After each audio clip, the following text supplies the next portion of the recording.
Assalamualaikum warahmatullahi wabarakatuh. Selamat datang kembali di Kisah Channel. Pada kesempatan ini kisah akan membahas kisah singkat dakwah Sunan Bonang di Nusantara.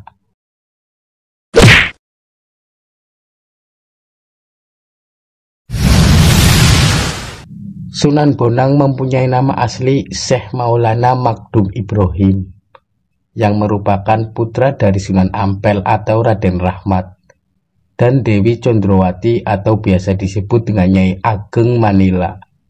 Karena Sunan Bonang merupakan anak dari wali yang menjadi pemimpin agama Islam di tanah Jawa dan disegani dengan ilmu yang dimilikinya, maka sejak kecil Sunan Bonang ini telah dididik dengan ajaran Islam secara disiplin dan juga tekun. Sunan Bonang sebelum menjadi wali tentu saja telah dilatih dengan keras dan dibekali dengan ilmu yang mumpuni. Berdasarkan pandangan dari Sunan Ampel, Sunan Bonang ini akan menjadi wali nantinya, sehingga Sunan Ampel mempersiapkan segala sesuatunya dengan sebaik mungkin. Berdasarkan dari berbagai sumber, bahwa Sunan Bonang dan juga Raden Paku saat masih remaja melanjutkan pelajaran mengenai agama Islam hingga ke tanah seberang, yaitu di daerah negeri Pasai. Sunan Bonang bersama Raden Paku menimba ilmu pengetahuan kepada Syekh Awalul Islam, yang merupakan ayah kandung dari Sunan Giri atau Syekh Maulana Ishak. Selain itu, Sunan Bonang dan Raden Paku juga menimba ilmu pengetahuan dari ulama-ulama besar yang tinggal di negeri Pasai. Kebanyakan dari ulama tersebut ahli dalam bidang tasawuf. Mereka berasal dari berbagai negara seperti Mesir, Baghdad, Irak, dan juga Arab. Seusai menimba ilmu dari para ulama besar yang berada di negeri Pasai, Sunan Bonang dan juga Raden Paku kembali lagi ke tanah Jawa. Raden Paku memutuskan untuk pergi ke Gresik. Di sana beliau mendirikan pesantren di Desa Giri, sehingga beliau lebih dikenal dengan sebutan Sunan Giri.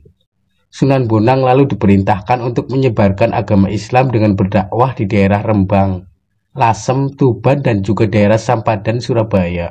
Sunan Bonang mempunyai cara yang sangat unik dan menarik dalam berdakwah, yaitu beliau menggunakan kesenian rakyat setempat untuk menarik simpati dari masyarakat. Cara yang digunakan yaitu menggunakan seperangkat alat gamelan yang disebut dengan bonang.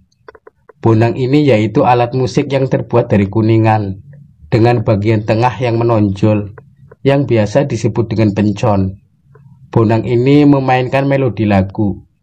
Cara memainkannya dipukul bagian yang menonjol dengan menggunakan dua alat pemukul khusus terbuat dari tongkat yang berlapis, yang biasanya disebut dengan pindi. Suara bonang yang merdu ini mampu membuat masyarakat sekitar merasa terhibur.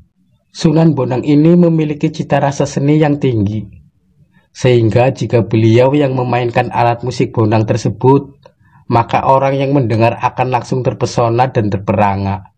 Buktinya setiap Sunan Bonang memainkan gamelan, banyak penduduk yang ingin menyaksikan beliau dari jarak dekat. Dengan kemahiran yang dimiliki Sunan Bonang dalam memainkan gamelan, maka tidak sedikit rakyat setempat yang ingin belajar dengan beliau. Bahkan berminat juga untuk memainkan melodi lagu yang diciptakan oleh Sunan Bonang. Itulah trik yang dilakukan oleh Sunan Bonang dalam meraih simpati dari masyarakat. Dengan antusias dari masyarakat tersebut, maka Sunan Bonang tinggal mengajarkan agama Islam kepada masyarakat. Kecerdikan dari Sunan Bonang ini, beliau memasukkan unsur Islam di dalam setiap tembang-tembang yang diciptakan. Jadi tanpa terasa, masyarakat telah mempelajari ajaran Islam dengan menyanyikan lagu dan memainkan melodi tersebut.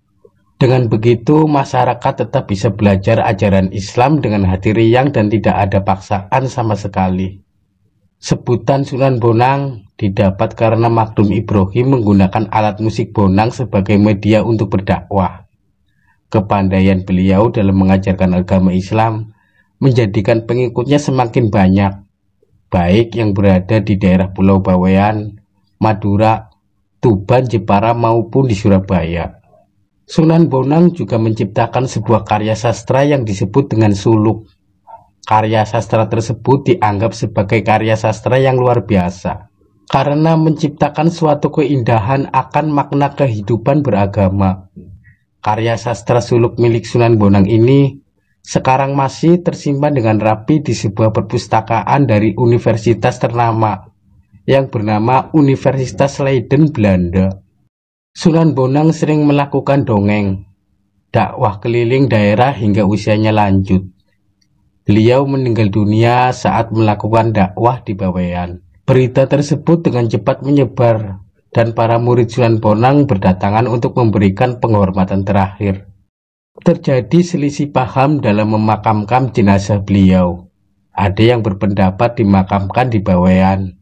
Ada juga yang berpendapat dimakamkan di Surabaya, berdampingan dengan Sunan Ampel ayah kandungnya. Kain kafannya pun berasal dari orang Bawean dan juga orang Surabaya. Atas izin Allah, makam Sunan Bonang ada di dua tempat berbeda. Yang pertama ada di Tuban, dan yang kedua ada di Bawean. Namun makam yang asli berada di Tuban, dan banyak didatangi oleh peziarah dari tanah air. Sunan Bonang diketahui wafat pada tahun 1525 Masehi.